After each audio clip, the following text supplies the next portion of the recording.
বিশ্ববিদ্যালয়ের অধ্যাপক বা দীর্ঘ 40 বছরের অধ্যাপনায় অভিজ্ঞতা হলো, আর এত সংগঠনের সাথে কোথাও চেয়ারম্যান, কোথাও মহাসচিব, সব কিছু মিলেই একটা অভিজ্ঞতা হলো। যারা একটা সুবিধা আছে, যারা শেষে কথা বলে তাদের আর কিছু বলার থাকে না। তো সুতরাং সব তো আগেই বলা হয়ে যায়, সেই জন্য আমার আর বলার তেমন কিছু নেই। আমি অনেক কিছু শুনেছি, জেনেছি। তবে আমাদের আজকে প্রধান অতিথি একটু বেশি সময় ধরে বক্তব্য রাখবেন। আমার ব্যক্তিগত অভিজ্ঞতার আলোকে আমি কথা বলছি।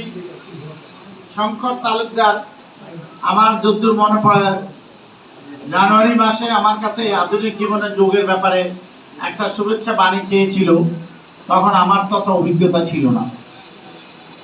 আমি এই শুভেচ্ছা বাণীটা দেওয়ার জন্য নিজে কিছুটা জ্ঞান অর্জন করতে হয়েছে, তারপরে দিয়েছি।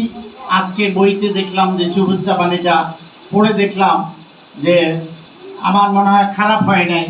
কারণ আজকের এখানে প্রধান অতিথির সামনে, আপনাদের সকল অভিজ্ঞ লোকজনের সামনে বক্তব্য দিতে এসে পূর্বেই যখন সিদ্ধান্ত নিয়েছি, তখন আমাকে বেশ কিছু পড়ালেখা করতে হয়েছে।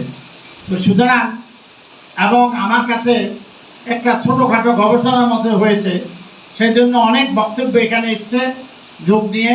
বিভিন্ন দেশে যোগের বিভিন্ন নামে ব্যবহার করে, কিন্তু ভারতবর্ষেই কয়েক হাজার বছর থেকে, এটা নতুন নয়, অনেকে বলেছে হাজার হাজার বছর আগেই এটি শুরু হয়েছিল।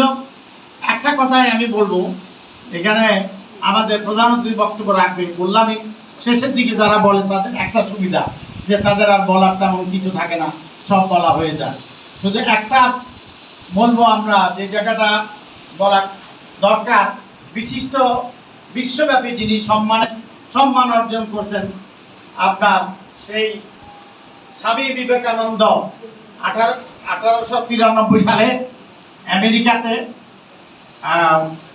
শিকাগোতে তিনি ধর্ম বিষয়ে একটি সম্মেলনে অংশগ্রহণ করতে গিয়েছিলেন।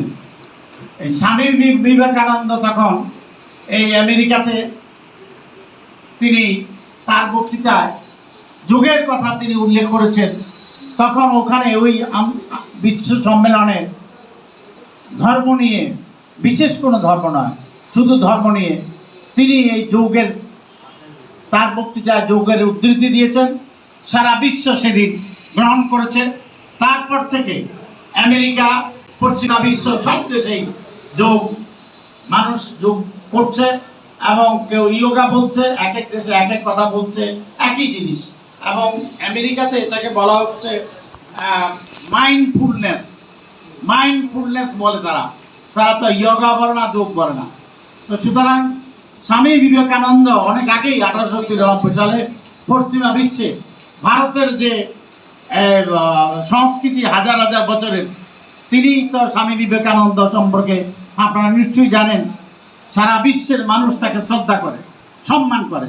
তিনি সারা পশ্চিমা বিশ্বে, আমেরিকাতে সর্বস্তরে তিনি ছড়িয়ে দিয়েছেন 1893 সালে।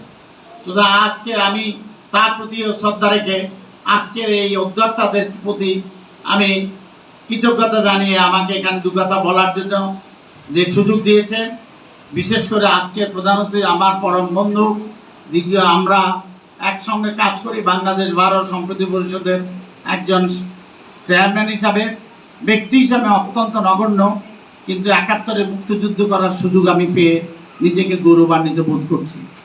সুতরাং এই যোগ যে এখানে শুরু হয়েছে, এটা এখানে থেমে থাকবে না। আমি বেশ কিছু মুক্তিযোদ্ধাকে নিয়ে সংগঠিত বাংলাদেশ জাতীয় মুক্তিযোদ্ধা কাউন্সিলের মহাসচিব দায়িত্ব পালন করছি। আবার 14 দলের বুদ্ধিজীবী ফোরামেরও মহাসচিবের দায়িত্ব পালন করছি, মুক্তিযুদ্ধের সপক্ষের 14 দল।